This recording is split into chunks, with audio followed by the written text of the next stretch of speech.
இவ்வளவு தூரம் சொல்லும்போது மாமா வேணாம் மாமா, கொஞ்சம் பொறுமையா இருக்கலாமே. முடியாது, நான் நினைச்சது தான் நான் பண்ணதான் போறேன். வேணான்னாலும் என்னால ஒத்துக்க முடியாது. அவ்வளவுதான் சொல்லிட்டேன். இதுக்கு மேல நான் ஒன்றும் பேச மாட்டேன். ஆமா அண்ணே, உங்களோட கடமைன்னு சொல்லி நீங்க பாக்குறீங்க.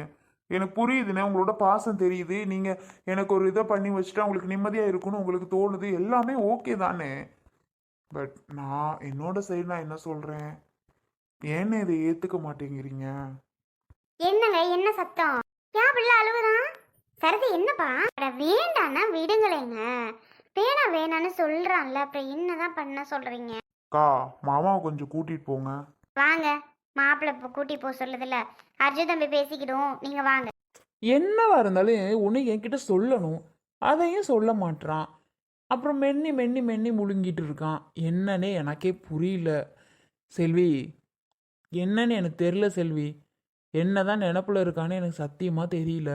ஏதோ நம்ம பிள்ளை கேட்பான் நம்ம பேச்சை மீறி அவன் இஷ்டத்துக்கு ஒன்றும் பண்ணிட மாட்டான். அண்ணேங்கிறதுல அப்பா ஸ்தானத்தில் என்ன சொன்னாலும் அமைதியாக கேட்டுக்கிட்டு போயிடுவான்னு நான் நினச்சேன்.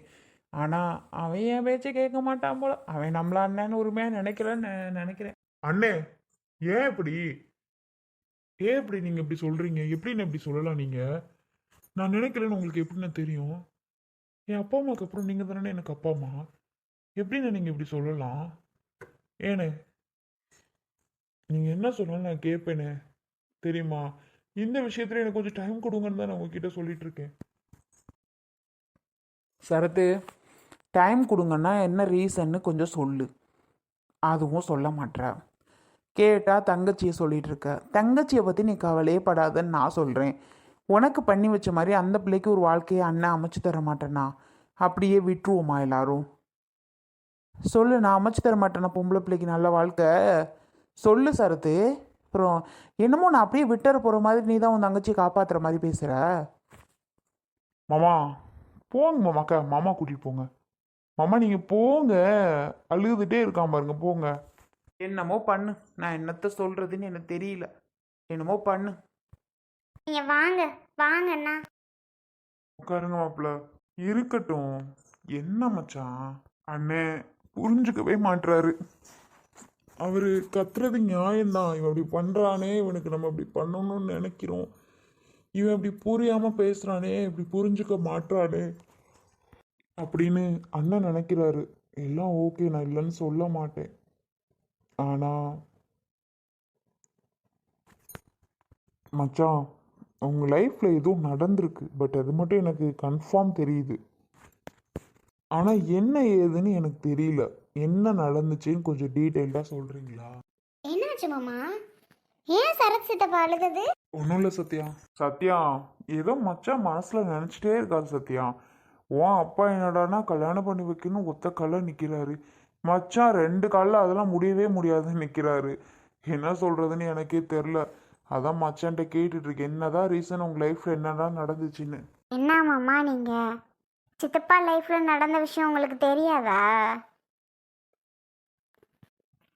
அவங்களுக்கு எவ்வளோ பெரிய இடி விழுந்திருக்குன்னு தெரியாதா? சொல்லுங்க, தெரியாத மாதிரி பேசுறீங்க.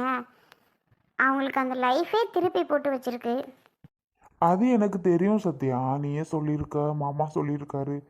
எனக்கு அந்த விஷயம்லாம் எல்லாமே டீட்டெயிலாக தெரியும்.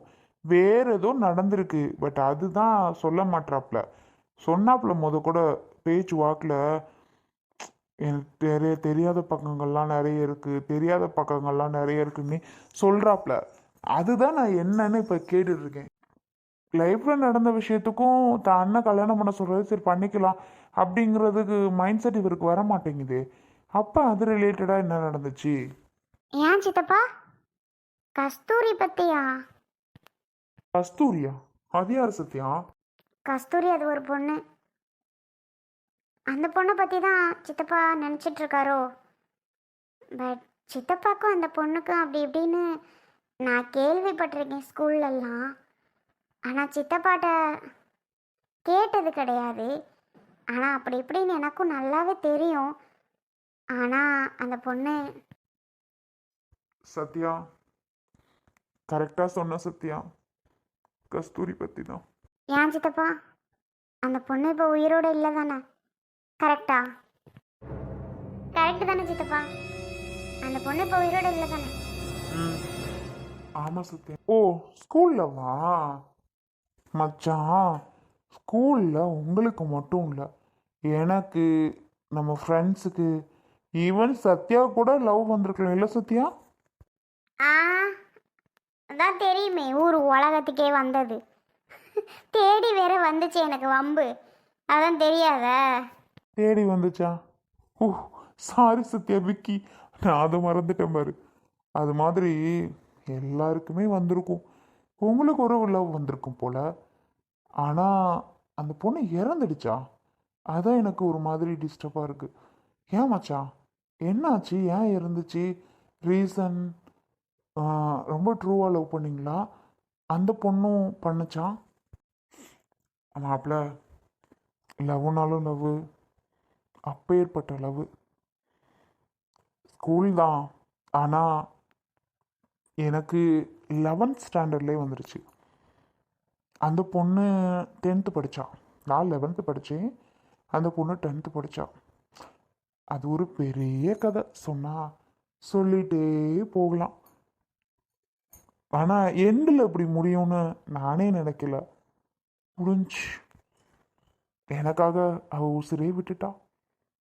அதுக்கப்புறம் நான் என்ன சொல்ல, உசுரே விட்டுட்டா.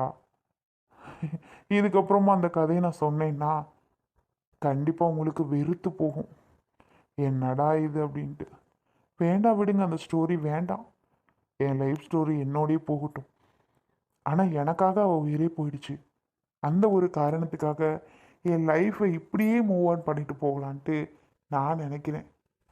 அவள் எனக்காக தானே போயிட்டா, அப்போது நான் எதுக்காக திரும்பி இன்னொரு லைஃப்குள்ளே போகணும்? எனக்காகவே, என் லைஃப்காகவே, என்னோட வாழணுன்றதுக்காகவே அவள் நினச்சிவ. என்னோட வாழ முடியாதோன்னு நினச்சிட்டு அவள் உயிரை விட்டுட்டா. அப்படி இருக்கும்போது நான் போய் அவளை நினைக்காம இன்னொருத்தையை பார்த்துட்டு, இன்னொரு பொண்ணை பார்த்துட்டு, இன்னொரு லைஃப்குள்ளே போயிட்டு எனக்கு அது விருப்பமே இல்லை மச்சான். அந்த ஒரே ரீசனுக்காக தான் மாப்பிள்ள, அந்த ஒரு ரீசனுக்காக தான் மாப்பிள்ள நான் வேணான்னு சொல்லிட்டு இருக்கேன். வேற எதுவும் இல்லை, என் கஸ்தூரிக்காக மட்டும்தான். சத்யாட்ட கேட்டு பாருங்க, அழகுனா அழகு, அப்படி ஒரு அழகு. அந்த பொண்ணை பார்த்ததுக்கப்புறம் நான் எங்கேயுமே அப்படி ஒரு அழகை நான் பார்த்ததே இல்லை மாப்பிள்ள. அவ்வளோ அழகு. எனக்கு என்னமோ அந்த பொண்ணு மட்டும் தான் அழகாவே தெரியல அந்த உலகத்தில். அவள் ஒருத்தி மட்டும் தான் அழகா இருக்காளோ, யாருமே அழகாவே இல்லையே அப்படிங்கிற மாதிரி தான் இன்ன வரைக்கும் எனக்கு தோணுது. பார்க்குற யாரையுமே எனக்கு பிடிக்காது, அவள் ஒருத்தி மட்டும் தான் பிடிச்சிது. அதான் லவ். ஆமாம். கடவுளே, இப்படிப்பட்டது உங்கள் மனசில் வச்சுட்டு, ஒரு பக்கம் ஃபேமிலி இல்லை, ஒரு பக்கம் இப்படிப்பட்ட ப்ராப்ளம். ஆனால் ரொம்ப கஷ்டம், ரொம்ப பாவம் இல்லை நீங்கள்? ஆமாம், அந்த பொண்ணு என்னதான் ஆச்சு? எப்படி லவ் உங்கள் வீட்டிலலாம் தெரிஞ்சுது? அந்த பொண்ணு வீட்டில் எப்படி தெரிஞ்சுது? அந்த பொண்ணு எப்படி இறந்தது? எல்லாம் சொல்கிறீங்களா கொஞ்சம்? மாப்பிள்ள, அது சொன்னால் போயிட்டே இருக்கும். இல்லாத ஒரு இல்லாத ஒரு லைஃப்காக நான் எதுக்கு நடந்தது சொல்லிட்டு இனி அந்த லைஃப் இருக்கும்னு நான் நினச்சேன்னா சொல்லுவேன் மாப்பிள்ள. சித்தப்பா, அவங்க இறந்துட்டாங்க, முடிஞ்சு சித்தப்பா. அவங்க நினைக்கலாம்ல நீங்கள் ஒரு லைஃப்குள்ளே போகணும், நீங்கள் ஒரு கல்யாணம் பண்ணி ஃபேமிலியாக இருக்கணும் அப்படின்னு அவங்க நினைக்கலாம்ல சித்தப்பா, மேலேருந்து பார்த்து. நீங்கள் ஏன் வேணாம் வேணான்னு யோசிக்கிறீங்க? ஏன் சத்யா, அந்த பொண்ணு அப்படி நினைக்க மாட்டா சத்யா. நான் அவளுக்காக மட்டும்தான் நினச்சவன். நான் யாராவது ஒரு பொண்ணு கூட ஜாலியாக பேசிட்டேன்னா கூட அவளுக்கு சொல்லுன்னு கோவம் வரும். அப்பேற்பட்டவ அவள் எப்படி நினைப்பா சத்யா? வாய்ப்பே கிடையாது, வாய்ப்பே கிடையாது. கண்டிப்பாக எனக்கு சாபம் தான் விடுவா, எனக்கு தெரியும். அதோட எனக்கு பிடிக்கணுமே, பிடிக்கலையே சத்யா, பின்ன எப்படி? மச்சான் அழாதீங்க மச்சான், ப்ளீஸ் மச்சான். பரவாயில்ல மாப்பிள்ளை, இருக்கட்டும். தயவு செஞ்சு அழாதீங்க, எனக்கே கஷ்டமா இருக்கு, ஏன்டா. சரி, நான் உங்ககிட்ட ஒன்று கேட்பேன் ப்ளீஸ், விஷயத்தெல்லாம் சொல்கிறீங்களா? எனக்கு உங்களோட லவ் எப்படி ஸ்டார்ட் ஆச்சு, என்ன ஏதுன்னு கேட்கணும்னு எனக்கு ப்ளீஸ் ஆசையாக இருக்குது. எனக்காக சொல்கிறீங்களா? சிம்பிள் அண்ட் ஷார்ட்டாக சொல்லுங்களேன், கேட்கணும் போல இருக்குது. ஏன்னா அந்த பொண்ணுக்காக இவ்வளோ தூரம் நீங்கள் சாக்ரிஃபைஸ் பண்ணுறீங்களே, அதுக்காக கேட்குறேன். அர்ஜுன் மாமா விடுங்க. சித்தப்பா ஏற்கனவே மனசளவில் நொந்து போயிருக்காரு. ஏன் துருவி துருவி அந்த விஷயத்த கேட்குறீங்க? எனக்கு லைட்டாக அந்த விஷயம் தெரியும். நான் உங்ககிட்ட சொல்கிறேன் வாங்க. கொஞ்சம் ப்ளீஸ் சொல்லுங்களேன். அழுகும் போது ஆனால் கஷ்டமாக இருக்குது. சரி பரவாயில்ல மச்சான், வேண்டாம். ஆமாம், இல்லை சொல்கிறேன் மாப்பிள்ள. இவ்வளோ தூரம் கேட்கும்போது சொல்லாமல் எப்படி? எனக்கும் கொஞ்சம் ரிவைன் பண்ணி பார்த்த மாதிரி இருக்கும்ல. நினைக்காத நாள்லாம் கிடையாது. தூங்குறதுக்கு படுத்தேன்னு வைங்களே, full and full first and last வரைக்கும். ஃபஸ்ட்டில் கொஞ்சம் சிரிச்சுட்டே நினச்சிட்டு இருப்பேன், லாஸ்ட்டில் அழுதுட்டு தான் தூங்குவேன். ஏன்னா லாஸ்ட்டில் என்ன அழ வச்சுட்டு தானே போனான். ஃபஸ்ட்ல எல்லாம் சிரிக்க வச்சா, நிறைய பாசம் காட்டினான், நிறைய அன்பு காட்டினான்.